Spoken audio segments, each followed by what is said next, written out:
اور عاشر نے 2 سیکنڈ میں سب کچھ برباد کر دیا تھا۔ غلط فہمی ہے آپ کی، مجھے تو آج تک کبھی کسی نے ڈانٹا تک نہیں ہے۔ اوکے، وہ فوراً شرافت کی زون میں آ گیا تھا۔ ویسے مسئلہ کیا ہے؟ ماہین کے دل کا درد پھر سے بیدار ہونے لگا۔ یہ گجرے خود تو سب پہن گئی ہیں، ابھی میری باری آئی تو نوین بھی بھاگ گئی۔ بس اتنی سی بات؟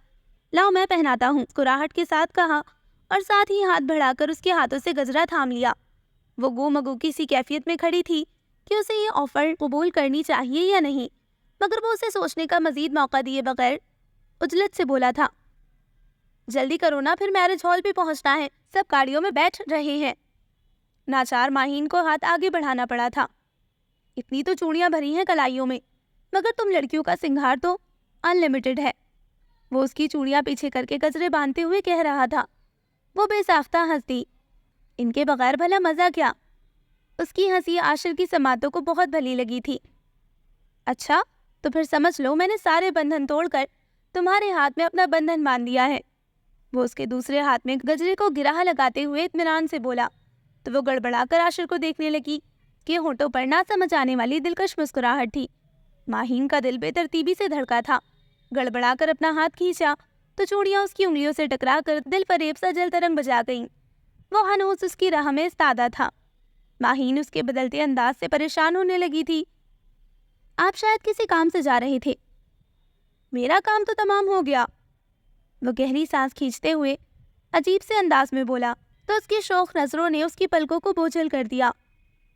ارے، وہ ہنس دیا، تم شرماتی بھی ہو؟ آپ پلیز راستے سے ہٹیے۔ وہ عاشر سے زیادہ اپنی دھڑکنوں کے بدلتے انداز سے خوفزدہ ہو گئی تھی۔ اور اگر میں تمہارے ہر راستے کی منزل بن جاؤں تو؟ وہ تو آنکھوں کے راستے دل میں گھسا جا رہا تھا۔ ماہین کی قینچی جیسی زبان جیسے تالوں سے چپک کر رہ گئی تھی۔ بمشکل اسے ہاتھ سے ایک طرف دھکیلتی وہ تقریباً بھاگتے ہوئے باہر نکل گئی، مگر اس کے بعد بھی سارا وقت وہ خود کو اس کی مسکراتی نظروں کے حصار میں محسوس کرتی رہی تھی۔ دودھ پلائی کے وقت بھی اس نے ٹھیک سے جھگڑ کر نیک تک وصول کرنے نہیں دیا تھا۔ اتنے برجستہ جملے کسے وہ جو ہاتھ لگا وہی لے کر اسٹیج سے اتر آئی تھی۔ جہاں سارا آپی بے حد خوبصورت لگ رہی تھی، وہی تابش بھائی بھی سب کی ستائش سمیٹ رہے تھے۔ دولہا دلہن کو رخصت کرا کے گھر لایا گیا تھا۔ ایک یادگار دن کو انجوائے کرنے کے بعد رات گئے۔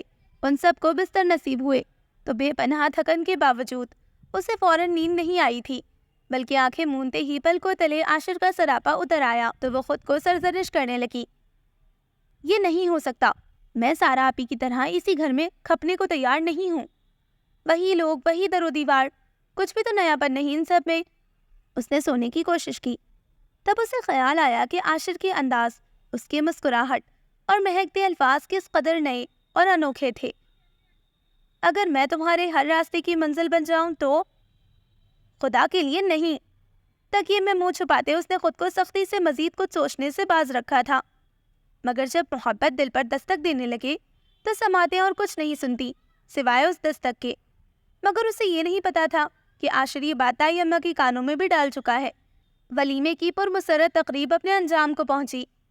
ابھی وہ سب شوخیوں میں مگن تھے کہ تائی اماں نے لپک جھپک ماہین کو پکڑا اور اس کے ہاتھ میں عاشر کے نام کی انگوٹھی ڈال دی۔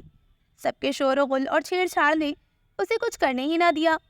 پھر پتہ نہیں کس نے شرارت سے اس کا سر جھکا کر آنچل ڈال دیا تو اپنی بے بسی پر اس کا دل رو پڑا۔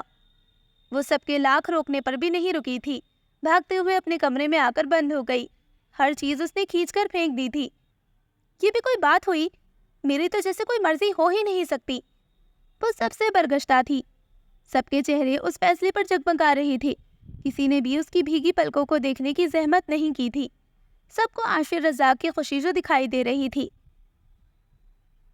بس اتنا ہی چارم ہوتا ہے؟ منگنی کروا لی پھر پلٹ کر موصوف نے پوچھا بھی نہیں۔ یہ نقصان ہوتا ہے گھر کے بندے سے منگنی اور شادی کروانے کا۔ بچپن سے اب تک یہی شکل دیکھی ہے، آئندہ زندگی میں بھی یہی دیکھنی پڑے گی۔ وہ منگنی کے بعد کئی بار لاہور سے آیا تھا۔ ماہین سامنے ہوتی تو ٹھیک، ورنہ اس نے کبھی اس سے ملنے یا بات کرنے کی کوشش نہیں کی تھی۔ ماہین نے جل کر سارا آپی کے سامنے دل کے پھپولے پھوڑے تو اسے ذرا بھی اندازہ نہیں تھا کہ وہ اس کے سارے خیالات منوان اپنے چہیتے دیور کو پہنچا دیں گی۔ ویکینڈ پر وہ گھر آیا تو ٹی وی لاؤنج میں ہمیشہ کی طرح گہما گہمی مچی ہوئی تھی۔ وہ بھی دل پر جبر کر کے اپنے بیڈ روم میں پڑی رہی۔ اگر اسے میری شکل دیکھنے کا شوق نہیں تو میں ابھی مری نہیں جا رہی اس کے پیچھے۔ اسے سخت تاؤ آ رہا تھا۔ اتنی مشکلوں سے دل کو اس رشتے کے لیے راضی کیا تھا، مگر عاشر کا رویہ اسے پھر سے متنفر کر رہا تھا۔ ماہی، اتنی گرمی میں اندر کیوں گھسی بیٹھی ہو؟ چلو چھت پر چلتے ہیں، اتنی ٹھنڈی ہوا چل رہی ہے، بس منٹوں میں بارش ہونے ہی والی ہے۔ سارا آپی نے اسے آ کر لالچ دیا۔ وہ تو بارش کی دیوانی تھی، فوراً اٹھ کھڑی ہوئی، سیڑھیوں تک پہنچ کر وہ ٹھٹک گئی۔ اوفو، میری یادداشت بھی نہ، تابش کو دودھ کا گلاس تو دیا ہی نہیں۔ وہ اپنی پیشانی پر ہاتھ مارتے ہوئے بولی، تم اوپر چلو، میں ابھی 2 منٹ میں آتی ہوں۔ یہ کوئی ایسی بات نہیں تھی جس پر وہ ٹھٹکتی، لہٰذا سر ہلاتے ہوئے اوپر چلی آئی۔ دھڑکنیں تو تب بے ترتیب ہوئی جب عاشر کو سامنے پایا۔ اچھے موسم اور ٹھنڈی ہوا کا سارا شوق ہوا ہو گیا تھا۔ وہ فوراً پلٹی۔ ماہین، عاشر نے آواز دے کر اسے روکا تھا۔ بھابھی بتا رہی تھی کہ تمہیں مجھ سے بہت سے شکوے ہیں، میں نے سوچا کہ تمہاری زبانی بھی سنا جائے۔ وہ اس کے مقابل کھڑا مسکرا رہا تھا۔ ماہین کی ساری تراری رخصت ہونے لگی تھی۔ میرے خیال میں جوائنٹ فیملی سسٹم کا یہی فائدہ ہوتا ہے، بندہ اپنے آپے میں تو رہتا ہے نا، ورنہ تم تو مجھ سے چھپتی پھرتی۔ وہ شرارت سے کہہ رہا تھا، اور ماہین کا بس نہیں چل رہا تھا کہ اس کی نظروں سے غائب ہو جاتی۔ وہ قدرے رخ موڑ کر کھڑی ہو گئی تھی۔ تیز ہوا سنگ لہراتا اس کا دوپٹہ عاشر کے چہرے پر پھڑ پھڑا رہا تھا۔ کیا بے اعتباری ہے مجھ پر؟ میں نے تو ایسا کچھ نہیں کہا۔ اس نے کمزور لہجے میں اپنا دفاع کرنے کی کوشش کی تو وہ پھر سے اس کے سامنے آ کھڑا ہوا۔ اچھا، اس نے لہجہ بھر کو رک کر جیسے الفاظ مجتمع کیے، تو پھر جو میں کہنا چاہتا ہوں وہ سن لو۔ اس کے آر یا پار والے انداز پر ماہین کی دھڑکنیں بے ترتیب ہونے لگی تھی۔ عاشر پلیز۔ حیا سے بوجھل لہجہ عاشر کی سماعتوں کو بہت بھلا لگا۔ بہت بہتر، ویسے مجھے بھی رومانس کو لفظوں میں بیان کرنا اچھا نہیں لگتا، وہ اطمینان سے کہتا ماہین کو حواس باختہ کر گیا۔ ابھی وہ پہلے جملے سے سنبھلی ہی نہ تھی کہ وہ اس کا ہاتھ تھامتے بولا تھا، محبت وغیرہ کا تو مجھے کوئی تجربہ نہیں، لیکن جو ہم چاہتے ہیں وہ ہو جائے تو زندگی بہت پرسکون ہو جاتی ہے۔ ایسا ہی سکون آج کل مجھے اپنی رگوں میں دوڑتا محسوس ہوتا ہے۔ پھر بھی اگر تم کچھ عہد و پیمان چاہتی ہو تو میں وہ بھی کرنے کو تیار ہوں۔ اسے اب معلوم ہوا تھا کہ عاشر کی لاپرواہی کی شکایت کرنا بہت آسان کام تھا، مگر اس کی پرواہ اور توجہ کو سہنا اس کی بس کی بات نہیں تھی۔ میں نے ایسا کچھ نہیں کہا تھا، وہ منمنائی تھی۔ دیٹس ویری گڈ، وہ اسے سراہنے والے انداز میں بولا تھا۔ میں بھی شادی سے پہلے لفظوں کی فضول خرچی کے حق میں نہیں۔ منگنی کا پیریڈ فقط باہمی اعتماد و اعتبار کے سہارے گزارنا چاہیے، اور شادی کے بعد محبت کی زندگی۔ آپ یہ ٹاپک چینج نہیں کر سکتے؟ ماہین نے اپنا ہاتھ کھینچ لیا، اسے ٹوٹ کر شرم آ رہی تھی۔ وہ اس کی طرف دیکھتے ہوئے ہنس دیا تھا، پھر شرارت سے بولا، ایک تو تم لڑکیوں کی یہ عادت بہت عجیب ہے، پہلے تو شکوے شکایت کرتی ہو، اس کے بعد شرم و حیا کے دورے پڑنے لگتے ہیں۔ آپ کو بہت تجربہ ہے لڑکیوں کی عادتوں کا۔ اوہو، تو جیلسی کا مادہ بھی موجود ہے میڈم میں۔ وہ محظوظ ہوا تھا، اور ماہین حد درجہ خجل۔ میں جاؤں اب؟ اتنے اچھے موسم میں آج جانے کی ضد نہ کرو، وہ ہلکے سے گنگنایا تو وہ تنزیہ بولی، مجھے نہیں پتا تھا کہ آپ اتنا فضول بھی بولتے ہیں۔ میں بہت اچھا بھی بولتا ہوں، بس ذرا شادی کر لینے دو، وہ اطمینان سے بولا تو وہ ایک دفعہ پھر سٹ پٹا گئی۔ تھوڑا سا انتظار کرو، اس کے بعد آتے ہی بہانے سے تمہیں ڈھونڈا کروں گا، وہ تسلی دینے والے انداز میں بولا تھا، مگر اس کی شرارت ماہین کو بہت اچھی طرح محسوس کروا چکی تھی۔ اس کا چہرہ جیسے آگ کی لپٹوں کی زد میں آ گیا تھا۔ 2 قدم پیچھے ہٹنے کے بعد وہ پلٹی اور بھاگتے ہوئے سیڑھیاں اترنے لگی تھی۔ عاشر سر جھٹک کر ہنس دیا تھا۔ کتنا مزہ آتا نا ابھی، آپ کی شادی کہیں دوسرے شہر میں ہوئی ہوتی تو ہم آپ سے ملنے جایا کرتے، پکنک کی پکنک ہو جاتی، وہ بڑی حسرت سے کہہ رہی تھی۔ تولیے سے بالوں کو رگڑتا تابش کا ہاتھ وہی ٹھٹک کر رک گیا۔ کیوں بھائی، مجھ سے کیا قصور سرزد ہو گیا ہے؟ اوفو، شادی تو آپ سے ہی ہوتی مگر آپ کہیں اور رہتے نا، اس نے وضاحت کی تھی۔ ہاں، دور دیس کے شہزادے ہوتے، سارا آپی شرارت سے بولی، تو انہوں نے بھی اس شرارت کا پورا لطف لیا تھا۔ اور تم بھولی بھٹکی شہزادی، ان کی محبت پاش نگاہیں، سارا آپی کی شرمگین مسکراہٹ، اسے کچھ بھی نہیں بھا رہا تھا۔ اکتا کر وہ باہر نکل آئی۔ ان دنوں اسے صرف ایک ہی خیال ستا رہا تھا کہ عاشر سے شادی کے بعد بھی اسے اسی چڑیا گھر میں رہنا پڑے گا، جہاں ابھی بھی سنڈے کی چھٹی کا فائدہ اٹھاتے ہوئے بچوں نے ادھم مچا رکھا تھا۔ امی، چچی جان اور تائی اماں موسمی پھلوں کا ڈھیر لیے اسکواش اور مربوں کی تیاریوں میں مگن تھی۔ سعدیہ بھابھی اور سارا آپی کے ذمے اچار اور چٹنیوں کی تیاریاں تھیں، اور نائلہ بھابھی بچوں کو آپے میں رکھنے پر معمول ہلکان ہو رہی تھی۔ اسے تائی جان نے آواز دی تو وہ سست روی سے ان کی طرف چلی آئی۔ کیا بات ہے، اتنی خاموش کیوں پھر رہی ہو؟ تائی اماں تو یوں بھی محبتوں سے گندھی تھی، ہر پل سب کو چہکتا اور خوش دیکھنے کی تگودوں میں مصروف، مگر ماہین کے لیے عاشق کی خواہش جاننے کے بعد تو وہ کچھ اور بھی خیال رکھنے لگی تھی اس کا۔ بس ایسے ہی اس کا لہجہ بیزاری سے بھرپور تھا، مگر امی کو تو موقع مل گیا۔ یوں ہی فارغ پھرتی رہتی ہے، سستی تو تاری ہوگی ہی نا، لاکھ دفعہ کہا ہے کہ کچھ سینہ پرونا ہی سیکھ لے، اور کچھ نہیں تو کچن میں ہی جھانک لیا کرے، مگر نہیں، سارا دن روح کی طرح پورے گھر میں چکراتی پھرتی ہے۔ ساری سستی دور ہو جائے گی امی جی، شادی کے بعد دیکھیے گا کتنی ایکٹیو ہو جائے گی۔ عاشر کی تو عادت ہے سب کی دوڑیں لگوا کر کام کرواتا ہے۔ نائلہ بھابھی نے قریب آتے ہوئے دری پردہ ماہین کو چھیڑا تھا۔ مجھے دوڑیں لگانے کی کیا ضرورت ہے؟ یہاں ماشاء اللہ سے ایک کام کرنے کو 10 لوگ تیار بیٹھے ہوتے ہیں۔ وہ تنک کر بولی تھی۔ تبھی تو تم بچی ہوئی ہو۔ امی اس کے سیدھے سپاٹ جوابات سے یوں ہی چڑا کرتی تھی۔ بھائی، جس کسی نے بھی شوہر کے معدے سے ہو کر دل تک پہنچنے کا راستہ دریافت کیا ہے، میں شادی کے 6 سالوں کے بعد اس سے پوری طرح متفق ہو چکی ہوں۔ اسی لیے ماہی صاحبہ، تم بھی کچن سے دوستی کر ہی لو، کیونکہ عاشر تو کھانے کے معاملے میں اپنے بھائیوں سے زیادہ خوش خوراک ہے۔ مل جل کر رہنے کا یہ بھی فائدہ ہے کہ مل بانٹ کر سارے کام نبٹ جاتے ہیں اور کسی ایک پر بوجھ نہیں پڑتا۔ ماہی کون سا پہلے بھی کچن سنبھال رہی تھی جو اب ہم اسے بکھیڑے میں ڈالیں گے؟ تم صرف عیش کرنا ماہی، سعدیہ بھابھی مسکراتے ہوئے کہہ رہی تھی، جبکہ اس ساری چھیڑ چھاڑ سے الگ اس کا ذہن الگ ہی ادھیڑ بن میں تھا۔ تو listeners, this was the and of the میرا گھر ایپیسوڈ نمبر 1۔ جلد ملتے ہیں لاسٹ ایپیسوڈ کے ساتھ۔ آئی ایم شیور کہ آپ کو یہ ناول اچھا لگ رہا ہوگا، اگلا ایپیسوڈ اور بھی اچھا ہونے والا ہے۔ تو پھر ٹھیک ہے، تب تک اپنا خیال رکھیں، دعاؤں میں یاد رکھیں۔ اللہ حافظ۔